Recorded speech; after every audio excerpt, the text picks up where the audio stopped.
സൈനികർക്കൊപ്പം യുദ്ധവിജയം ആഘോഷിച്ച പ്രധാനമന്ത്രി നരേന്ദ്രമോദി ആദംപൂർ വ്യോമസേനാ താവളത്തിലെത്തിയ പ്രധാനമന്ത്രി സൈനികർക്കും സൈനിക ഉദ്യോഗസ്ഥർക്കും നന്ദി അറിയിച്ചു.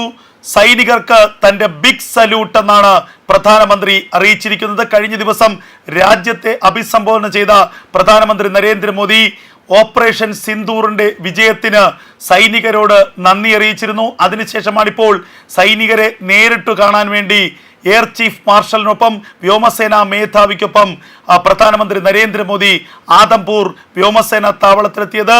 ഇന്ത്യയുടെ പാകിസ്ഥാൻ ആക്രമണത്തിന് ചുക്കാൻ പിടിച്ച ഒരു കേന്ദ്രമാണ് ആദംപൂർ വിമാനത്താവളം. ഇവിടെ വ്യോമസേനയുടെ മാത്രമല്ല 3 സേനാ വിഭാഗങ്ങളുടെയും സൈനികർ ഉണ്ടായിരുന്നു. ഇവരോടൊപ്പം ചിത്രങ്ങൾ പങ്കുവച്ചു, യുദ്ധവിജയത്തിന്റെ സന്തോഷം പങ്കിട്ടു, അവരെ കെട്ടിപ്പുണർന്ന് അവരോട് രാജ്യത്തിന്റെ നന്ദി അറിയിച്ചു പ്രധാനമന്ത്രി നരേന്ദ്രമോദി. കൂടുതൽ സേനാ താവളങ്ങളിലേക്ക് പ്രധാനമന്ത്രി പോകുമെന്നുള്ള വിവരങ്ങളാണ് പുറത്തു വരുന്നത്. കഴിഞ്ഞ ദിവസം വാക്കുകളിലൂടെ തന്റെ നന്ദി അറിയിച്ച പ്രധാനമന്ത്രി ഇന്ന് സൈനിക കേന്ദ്രങ്ങളിലേക്ക്, വ്യോമസേനാ കേന്ദ്രങ്ങളിലേക്ക് നേരിട്ടെത്തുകയായിരുന്നു. ആദംപൂർ വ്യോമസേനാ കേന്ദ്രത്തിലെത്തി പ്രധാനമന്ത്രി സൈനികർക്ക് നന്ദി അറിയിച്ചിരിക്കുന്നു. രാജ്യത്തിന്റെ നന്ദി സൈനികരെ നേരിട്ടറിയിച്ചിരിക്കുന്നു. നമുക്കറിയാം, പഹൽഗാം ഭീകരാക്രമണം, ആ പഹൽഗാം ഭീകരാക്രമണത്തിന് ശേഷം 15-ാം ദിവസം തന്നെ ഇന്ത്യ പാകിസ്ഥാന് തിരിച്ചടി നൽകിയിരുന്നു. മെയ് മാസം 7-ാം തീയതി ആരംഭിച്ച ഇന്ത്യയുടെ തിരിച്ചടി 4 ദിവസം നീണ്ടുനിന്നു. ഒടുവിൽ പാകിസ്ഥാൻ ഇന്ത്യയുടെ കാല് പിടിച്ച് താണുകേൺ അപേക്ഷിച്ചു വെടിനിർത്തലിന് വേണ്ടി. പാകിസ്ഥാന്റെ DGMO, director general of military operations, ഇന്ത്യയുടെ DGMOയെ നേരിട്ട് ഫോൺ വിളിച്ചു. അതിനുശേഷമാണ് യുദ്ധം അവസാനിപ്പിക്കാൻ അല്ലെങ്കിൽ വെടിനിർത്തൽ പ്രാബല്യത്തിൽ കൊണ്ടുവരാൻ തങ്ങൾ തീരുമാനിച്ചതെന്ന് പ്രധാനമന്ത്രി നരേന്ദ്രമോദി കഴിഞ്ഞ ദിവസം പറഞ്ഞിരുന്നു. അതായത് അമേരിക്കയുടെ സമ്മർദ്ദത്തിന്റെ അടിസ്ഥാനത്തിലോ അല്ലെങ്കിൽ അമേരിക്കയുടെ ഭീഷണിക്ക് വഴങ്ങിയോ അല്ല ഇന്ത്യ വെടിനിർത്തലിലേക്ക് എത്തിയത്. ഇന്ത്യ സ്വമേധയാ എടുത്ത തീരുമാനമാണ്. ആ തീരുമാനത്തിന് പിന്നിൽ പാകിസ്ഥാന്റെ നെട്ടോട്ടമായിരുന്നു എന്ന് ഇന്ത്യൻ പ്രധാനമന്ത്രി തന്നെ പറഞ്ഞു. ഈ 4 ദിവസം നീണ്ട ഓപ്പറേഷനിൽ ഇന്ത്യ പാകിസ്ഥാനിലെ 9 ഭീകര കേന്ദ്രങ്ങൾ തകർത്തു. 12 പാകിസ്ഥാൻ സൈന്യത്തിന്റെ വ്യോമത്താവളങ്ങൾ തകർത്തു. പാകിസ്ഥാനിലെ നിരവധി ഭീകര കേന്ദ്രങ്ങൾ തകർത്തു. പാകിസ്ഥാന്റെ ആണവ കേന്ദ്രത്തിലേക്ക് ഇന്ത്യയുടെ ആക്രമണം ഉണ്ടായി. ഇന്ത്യയുടെ ബ്രഹ്മാസ്ത്രം ബ്രഹ്മോസ് റാവൽപിണ്ടിക്ക് സമീപമുള്ള പാകിസ്ഥാന്റെ ആണവ ബങ്കറുകൾ ആണ് പതിച്ചത്. ആണവ ബങ്കറുകൾ തകർന്നു. വലിയ തോതിലുള്ള ഭൂചലനം ഇതിന്റെ ഭാഗമായി ഉണ്ടായി. 3 തവണ പാകിസ്ഥാന്റെ റാവൽപിണ്ടി മേഖലയിൽ ഭൂചലനം ഉണ്ടായി എന്നുള്ള വിവരങ്ങൾ പുറത്തു വരുന്നു. പാകിസ്ഥാൻ അക്ഷരാർത്ഥത്തിൽ ഞെട്ടിവിറച്ചത് ഇതോടുകൂടിയാണ്.